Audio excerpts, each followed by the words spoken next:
చేసుకుంది లెక్కింపులో. సో ఇప్పుడు వైసీపీకి 160 వచ్చాయి.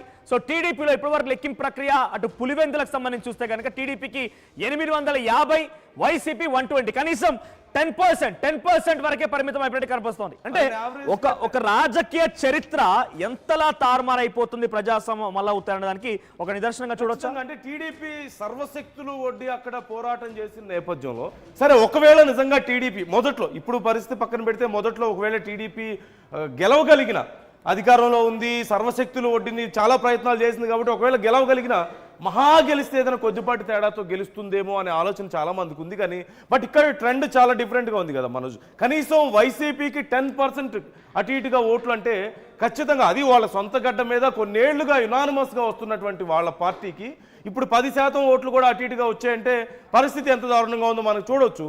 బట్ ఇది అసలు దీన్ని ఎలా డైజెస్ట్ చేసుకోగలుగుతుంది వైసీపీ అనేది.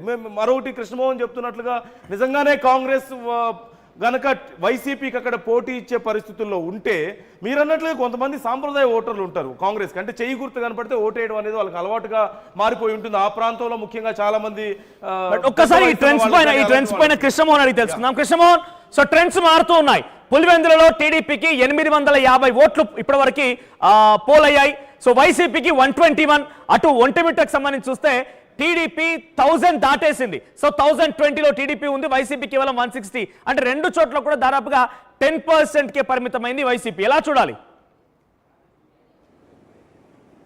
అంటే ఓటర్లు తమ ఓటు హక్కును వినియోగించుకున్న తర్వాత అక్కడున్న స్థానిక సంస్థలు, స్థానిక ఇష్యూస్, టీడీపీ క్లియర్గా పులివెందుల కావచ్చు లేకపోతే ఒంటిమిట్టలో కొన్ని హామీలను ఇచ్చింది. చాలా కాలంగా పెండింగ్లో ఉన్న హామీలు నెరవేరుస్తాం, ఖచ్చితంగా మీకు ప్రధానంగా పులివెందులలో తీసుకుంటే నీటికి సంబంధించిన చెరువులకు సంబంధించిన ఒక హామీ ఇచ్చింది. అక్కడ ఉన్న కొన్ని లోకల్ ఇష్యూస్ని ప్రత్యేకంగా బయటికి తెచ్చే ప్రయత్నం చేసింది. ఈ సమస్యల్ని మీకు సాల్వ్ చేస్తామని, కొన్ని భూములకు సంబంధించి, డికేటీకి సంబంధించిన ల్యాండ్స్కి సంబంధించిన కొన్ని చాలా కాలంగా పెండింగ్లో ఉన్నాయి, వాటన్నిటిని కూడా మేము క్లియర్ చేస్తామని చెప్పి ఒక హామీ ఇచ్చింది. ఇప్పుడు ఈ హామీలన్నింటినీ కూడా ఈ హామీలు ఇచ్చిన నేపథ్యం తర్వాత కొంత పైప్ లైన్ వాటర్ని తీసుకుని వచ్చే ప్రయత్నం ఒకటి జరగడం పులివెందుల్లో కొంత సక్సెస్ అయిందనేది టీడీపీ చెప్తుంది. టీడీపీ మొదటి నుంచి చెప్తుంది మేము ఇవన్నీ కూడా చేయగలిగాం పులివెందుల్లో, వీటిని ఇంకా కొన్ని హామీలు నెరవేర్చగలుగుతాం, కొన్ని హామీలు కొత్త ఉన్నాయి. ఇప్పుడు మా గెలుపు అయిన తర్వాత ఖచ్చితంగా మేమేమైతే హామీలు ఇచ్చామో ఆ హామీలను కూడా చేసే ప్రయత్నం అయితే చేస్తాం. సేమ్ ఒంటిమిట్ట కూడా అటువంటి సిచ్యువేషన్. సో మంత్రులు తర్వాత అధికారులు తర్వాత వీళ్ళందరూ ఆ ప్రాంతాల్లోకి వెళ్ళారు, ప్రజలు ప్రతి ఇంటికి కూడా వెళ్ళారు. బేసిక్గా ఏంటంటే మంత్రులు ప్రతి ఇంటికి వెళ్ళి అక్కడున్న సమస్యల్ని తెలుసుకునే ప్రయత్నం చేశారు. దానికి మేము గెలిచిన తర్వాత మీ సమస్యలను తీరుస్తామని చెప్పి హామీ ఇచ్చే ప్రయత్నం కూడా జరిగింది. సో అటువంటి సిచ్యువేషన్ డెఫినెట్గా జరిగింది అనేది మనం చెప్పాలి. అందుకే ఈ ఓటర్ రిజల్ట్స్ కూడా మనం కానీ చూసుకుంటుంటే ఇప్పుడు జరిగిన పరిస్థితులు అటువంటి సిచ్యువేషన్ అయితే జరిగింది. అయితే కొన్ని ఆరోపణలు వచ్చాయి డెఫినెట్గా కొంత బయట నుంచి. ఇప్పటికి నిన్న కూడా వైఎస్ జగన్మోహన్ రెడ్డి మాట్లాడుతూ అసలుకి ఈ పోలింగ్ జరిగింది ఇదేనా, లేదా పోలింగ్ పద్ధతి ఇదేనా అని చెప్పి కూడా ఆయన మాట్లాడిన సిచ్యువేషన్ కూడా మనం చూసాం. కాబట్టి కొంత ఓవరాల్గా ఈ గెలుపుకి మరో ఇంకొక అరగంటలో పూర్తి స్థాయి రిజల్ట్స్ వస్తాయి. మరోవైపు టీడీపీ నాయకులు ఈ ట్రెండ్స్ మీద మాట్లాడే ప్రయత్నం కూడా సిద్ధమవుతున్నారు మనోజ్. ఖచ్చితంగా కలిసి వచ్చే అంశమే ప్రామిస్లు ఇవ్వడం కానీ అక్కడ చాలా పనులు చేసి పెడతామని చెప్పడం కానీ అట్ ది సేమ్ టైం వైసీపీకి ఏం నెగిటివ్ అయింది అంటే ఎలా చూడొచ్చు అంటారు? అంటే ఇప్పుడు సునీత మాట్లాడారు, నా తండ్రిని ఎలాగైతే చేశారో అలాగే ఇప్పుడు గొడవలు చేసి సింపతి కోసం ట్రై చేస్తున్నారంటూ సడన్ గా అక్కడ ప్రత్యక్షమై మాట్లాడడం కానీ, లేదంటే ఇంకా ఏ అంశాలు వైసీపీకి నెగిటివ్ అయినాయి అని చూసుకోవచ్చు అంటారు ఇక్కడ మనం?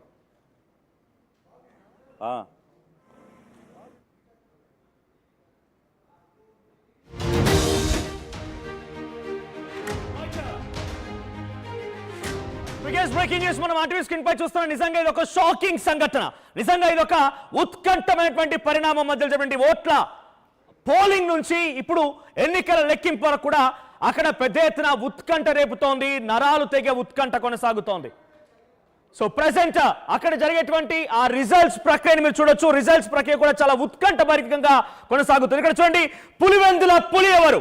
ఎన్నో రోజుల రాజకీయ చరిత్రకి టీడీపీ ఈసారి ఫుల్ స్టాప్ పెట్టబోతోందా? కొత్తగా అక్కడ పచ్చ జెండాని పాతబోతోందా? లేదు అనంటే జగనే మళ్ళీ తన కంచుకోటను దక్కించుకుంటాడా? ఇప్పుడైతే మనం ట్రెండ్స్ చూస్తుంటే ఎక్కడ కూడా మళ్ళీ జగన్ తన కంచుకోటని కాపాడుకునేటువంటి అవకాశమే లేదు. కంప్లీట్ గా ఇది పచ్చ జెండా పాతటువంటి పరిణామాలు పరిస్థితులు ఎక్కువ కనబడుతున్నాయి. 1996, 2001, 2006, 2021 కంటిన్యూస్ గా 2016లో కూడా ఎన్నికలు జరిగాయి. అక్కడ వైసీపీ గెలుపొందింది. కానీ కంప్లీట్ గా 1996 నుంచి ఇప్పటి వరకు కనీసం అక్కడ టీడీపీ జెండా ఎగిరింది లేదు. టీడీపీ కండువా అంటే అక్కడ నాయకులు ఉన్నారు, కార్యకర్తలు ఉన్నారు, పెద్ద స్థాయిలో టీడీపీ బలంగానే ఉంది. కానీ టీడీపీ అంతటి స్థాయిలో ప్రాబల్యం చూపించలేకపోయింది. ఆ రోజు వైఎస్ రాజశేఖర రెడ్డి నుంచి మొదలుకుంటే ఈ రోజు వరకు కూడా అక్కడ కంప్లీట్ గా వైఎస్ రాజశేఖర రెడ్డి, ఆయన తర్వాత జగన్మోహన్ రెడ్డి అక్కడ ప్రధానంగా కనబడుతున్నారు. కానీ ఎక్కడ కూడా అక్కడ టీడీపీ ఆనవాలు కొలేవు. కానీ చంద్రబాబు ఈసారి పులివెందులలో జెండా పాతబోతున్నాడు, గెలిచి అక్కడ నిలవబోతున్నాడని మాత్రం చాలా సుస్పష్టంగా ఇప్పుడు ట్రెండ్స్ చూస్తే అర్థమవుతోంది. సో మీకు ఇప్పటికే ట్రెండ్స్ చూస్తున్నారు. Very first RTV first and foremost గా మీకు ఆర్టీవీ చాలా ఎక్స్క్లూజివ్ రిజల్ట్స్ ని మా ప్రతినిధులు ఎప్పటికప్పుడు అక్కడ జరిగేటువంటి ఓట్ల లెక్కింపు ప్రక్రియను కూడా మీకు అప్డేట్స్ అందించే ప్రయత్నం ఆర్టీవీ చేస్తోంది. దాంట్లో మీరు రిజల్ట్స్ చూస్తే పులివెందులలో 729 ఓట్ల లీడ్తో టీడీపీ ముందంజలో కొనసాగుతోంది. సో మారెడ్డి, లతారెడ్డి అక్కడ ఆధిక్యం కనబరుస్తూ ఉన్నారు. ఇక ఒంటిమిట్టలో 860 ఓట్లతో టీడీపీ ఆధిక్యత కనబరుస్తోంది. సో అక్కడ కూడా టీడీపీ అభ్యర్థి లీడ్ లో కొనసాగుతున్నారు. ఎస్ మా ఏపీని పెట్టిన కృష్ణమోహన్ సిద్ధంగా ఉన్నారు. కృష్ణమోహన్, సో ఈ లీడ్స్ చూస్తుంటే ఎలా అనిపిస్తోంది? జెండా ఈసారి పచ్చ పార్టీ అక్కడ జెండా పాతబోతోందా? ఎటువంటి అప్డేట్స్ ఉన్నాయి? సో పులివెందుల పులి ఎవరు అవబోతున్నారంటే ఇప్పుడు ట్రెండ్స్ చూస్తే మాత్రం టీడీపీ అక్కడ కంచుకోటని బద్దల కొట్టబోతుందని మాత్రం చాలా స్పష్టంగా అర్థమవుతోంది. అటు వైసీపీ రియాక్షన్ ఏంటి మరి రిజల్ట్స్ పైన? అంటే మనోజ్, దీంట్లో మనం క్లియర్గా 2024 ఎలక్షన్ చూసుకుంటే, అంటే ఈ ఎలక్షన్స్లో కడప జిల్లా మొత్తం కూడా కేవలం 3 స్థానాలకే వైసీపీ పరిమితమైంది. 7 అంటే నేను ఉమ్మడి జిల్లా చెప్తున్నాను. ఉమ్మడి కడప జిల్లాలో అప్పుడే గత ఎలక్షన్లోనే టీడీపీ తన ప్రపంచాన్ని చూపించిన పరిస్థితి. 7 స్థానాల్ని ఇక్కడ గెలవగలిగింది. కడప లాంటి ప్లేస్లో, కడప టౌన్లో కూడా తెలుగుదేశం అభ్యర్థి ఇక్కడ ఎమ్మెల్యేగా గెలిచారు. దాదాపుగా 7 స్థానాల్లో ఇక్కడ గెలిచారు. కేవలం 3 స్థానాలు మాత్రమే అక్కడ వైసీపీ గెలిచిన పరిస్థితి. కొన్ని జిల్లాల్లో అసలు నెల్లూరు లాంటి జిల్లాలు, లేకపోతే మిగతా లాంటి జిల్లాల్లో పూర్తిగా కూడా ఆ 0 అసలుకి వాషౌట్ చేశారు. 10కి 10 టీడీపీ గెలిచిన పరిస్థితి. సో ఆ ఇంపాక్ట్ కనపడుతోంది ఈ రిజల్ట్స్లో కూడా. ఇప్పుడు జెడ్పీటీసీలో కావచ్చు, లేకపోతే 2 ఎన్నికల్లో ఒంటిమిట్ట కావచ్చు, ఈ రెండిట్లో డెఫినెట్గా ఆ ఇంపాక్ట్ అయితే క్లియర్గా మనకి అర్థమవుతుంది. సో టీడీపీ తన ప్రభంజనం అంటే 2024లో వచ్చిన ప్రభంజనం అంటే లాస్ట్ ఇయర్ 1 ఇయర్ ముందు టీడీపీ ఏ విధంగా అయితే 161 సీట్లతో ప్రభంజనాన్ని సృష్టించిందో కూటమి ప్రభుత్వం, ఆ ప్రభంజనమే ఇప్పుడు ఈ 2 కనపడుతున్నాయి. జెడ్పీటీసీలు కావచ్చు, ఎంపీటీసీలు కావచ్చు. ఈ జెడ్పీటీసీలు ఈ 2 స్థానాలు కూడా చాలా క్లియర్గా వాళ్ళకి ఒక పక్క సమాచారం ఉంది, ఒక పక్క క్లారిటీ ఉంది. సో ఆ యాంగిల్లోనే దీన్ని డెఫినెట్గా ఈ రిజల్ట్స్ కూడా ఆ విధంగానే వాళ్ళు చాలా కాన్ఫిడెంట్గానే పులివెందుల ఎన్నికటప్పుడు కూడా చాలా కాన్ఫిడెంట్గా చెప్పారు.